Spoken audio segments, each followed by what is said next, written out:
Detroit Lions, tabbed as a 10.5 win team for 2024. May sound low, but no, only 3 teams have a higher figure. It's about to get louder than it's ever been in here. Let's go! They were kings of the NFC North jungle in 2023, made it all the way to the doorstep of the promised land. Hey, it's as good as it gets! It's as good as it gets! Dan Campbell seems to be upper-class society.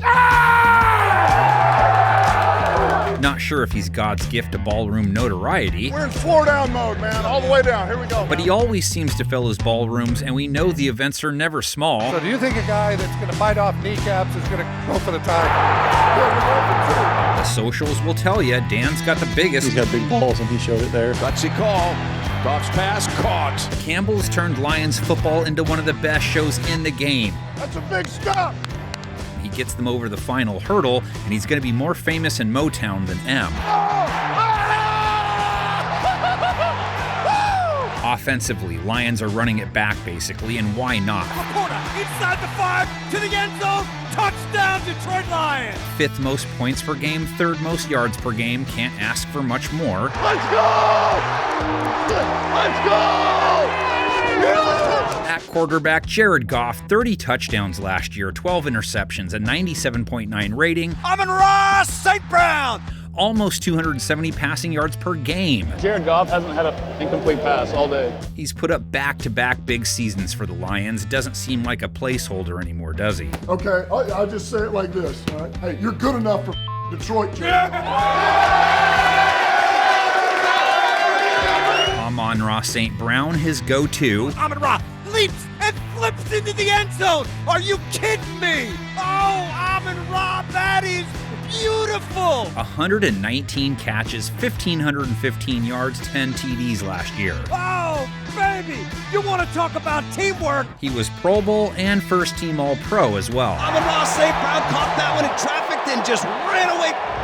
That's 1,000. He was joined at the dodgeball festivities by 2 fellow pass catchers. Got a man wide open. It is Sam Laporta. Rookie tight end Sam Laporta, 86 catches, almost 900 yards. End zone touchdown. Painted the end zone Honolulu blue 10 times. Shakes him in at the 10. Laporta to the 5, to the 2, to the end zone. His season ranking as one of the best all time by a rookie tight end. The new NFL record for the most receptions by a rookie tight end. The other Pro Bowler, also a rook. Have yourself a night, Jahmyr Gibbs. Jahmyr Gibbs, 52 catches out of the backfield, over 300 yards through the air.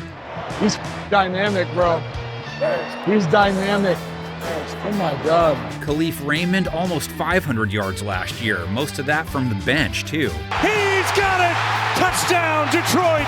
Raymond will get a chance to start this season. Lions let Josh Reynolds walk. Underrated guy. Touchdown, Detroit Lions! But Detroit thinks it can replace his 600-plus yards and 5 TDs with more Raymond. Everybody loves him, I guess. And by adding a few more shots at Jameson. Oh, my goodness, 9, I see you! What a sick move that time! And juke someone out. Williams, 350-plus yards in 12 games. A little razzle-dazzle to number 9 who did a swan dive into the end zone. The speed is there. Hey, that's a hell of a job. Atta boy, J-Mo. Good thing for their opponents, they don't have a good offensive line. Yeah, almost. What, just because they threw 9th most and they were tied for 4th in sacks allowed? That's awesome right there. That means their big uglies were ugly in the pretty way? Holy nice work. Nice work. Tackle Penei Sewell returns. He was a first-teamer last season. This night, from the first to the last, we come out here with a relentless intent. Center Frank Ragnow made the Pro Bowl. He's back. Over the left side, bounces off a tackle. 35. There he goes, left sideline. 30. He could go. So is tackle Taylor Decker. Love the left side. Taylor Decker in there doing work. He gave up 9 sacks. That's pretty high. Left guard wasn't a strength. Jonah Jackson gave up a high pressure rate and 5 sacks. Starting to come home, and down he goes! So replace him with former Raven Kevin Zeitler, who only gave up 2.5 sacks. His pressure rate 50% lower than Jackson's. That seems fair. Hey, these young kids don't know this, but we always play good in the Blueberries. That group's run blocking skills just as vital. Lions were at their best when they were cranking some recs and effects. Oh, and we know what to do. Your talent will take over. It's taking over. When they wanted to zoom, zoom, zoom, they gave it to Gibbs. He spins out of a tackle, inside the 40, inside the 35. What a run by Gibbs! He rushed for 975 yards, 10 TDs. Oh, baby, what a run! He's a fat 5.2 a carry. And I think he might have did it for number 20. That looked a little bit, looked just a little tad familiar. big like him. And when they want the boom, boom, Touchdown, Detroit Lions! in comes David Montgomery. Over 1,000 yards, 13 touchdowns, 4.6 a run, career year. I can't coach that. That's all you. I know it's not really boom, boom, but whatever. So only change to their offense, the Zeitler add Jackson departure. So get ready for an ugly finish. This is what we about though. On defense, a different story. All we need is one stop. We're good to go. Lots of new faces will slot in as starters for good reason. Go make a play. The pressure's on them. They were 19th in yards per game allowed, 23rd in points per game allowed, and 29th in the red zone. He's got DJ Moore at the 5! Pass defense and their pass rush were the culprits, 21st in rating allowed.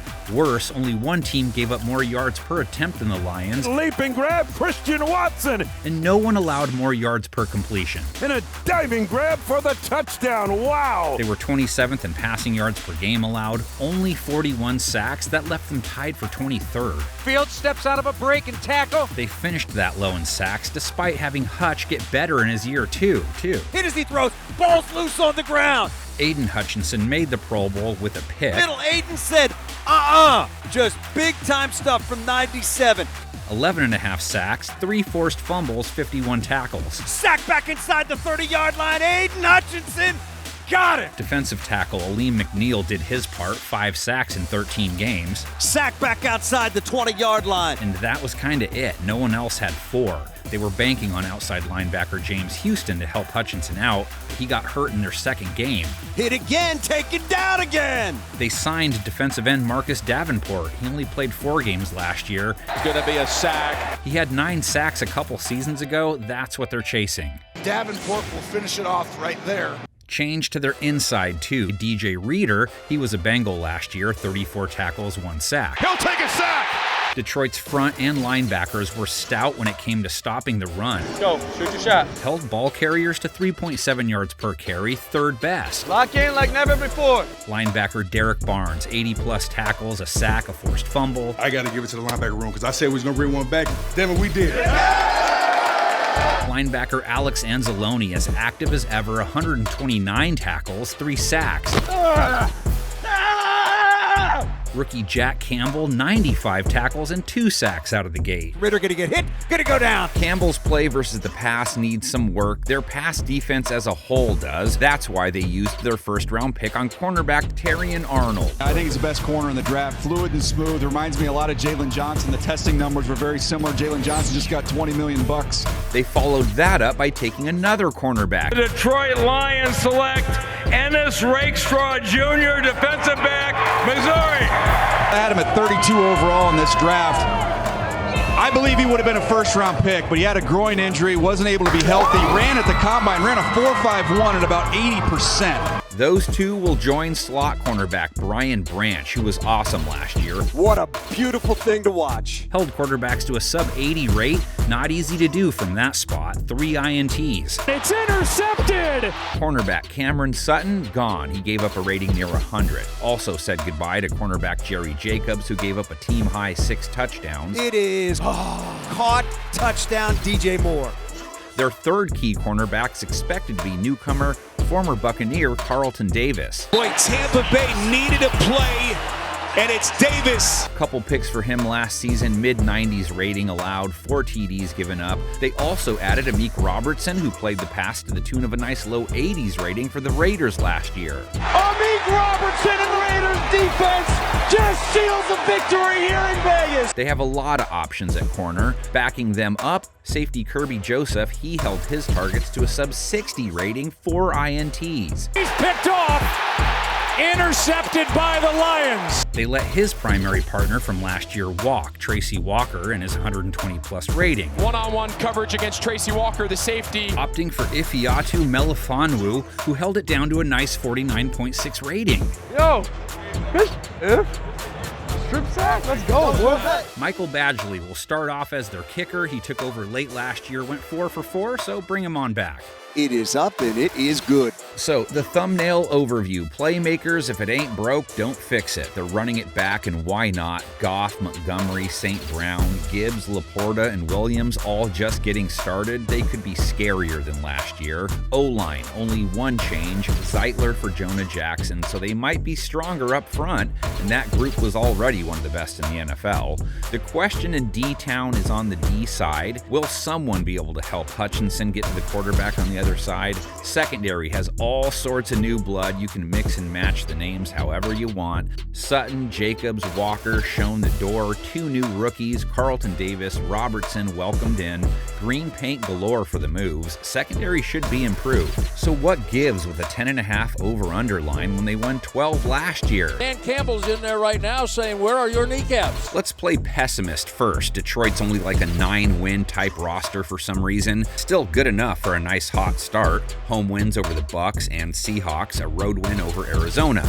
Good enough for a road win versus Minnesota. They could still beat Tennessee at home, come back a few weeks later and take Jacksonville at home, defend the Den versus Chicago and Green Bay, sweep the Vikings to finish a 9-8 floor that would be as much a reflection of a semi-difficult schedule as anything. It's not going to be perfect. It's not. Eminem calls cap on that if he was young enough to use such lingo. He'd have Detroit take the Stafford sequel. We got the Colts on the road in Week 12. The Bills aren't winning in Detroit either. And break out the Bears brooms for one more win, a 13-win ceiling that would be a feat with the road they have in front of them. There it is. The game preview guy guess, I can't see well out of this bag, but I can't see how they don't win 11. I love donuts, so let's make it a baker's dozen, 12-5, and right back in the thick of it. Let's go. Win on 3. 1, 2, 3. Win.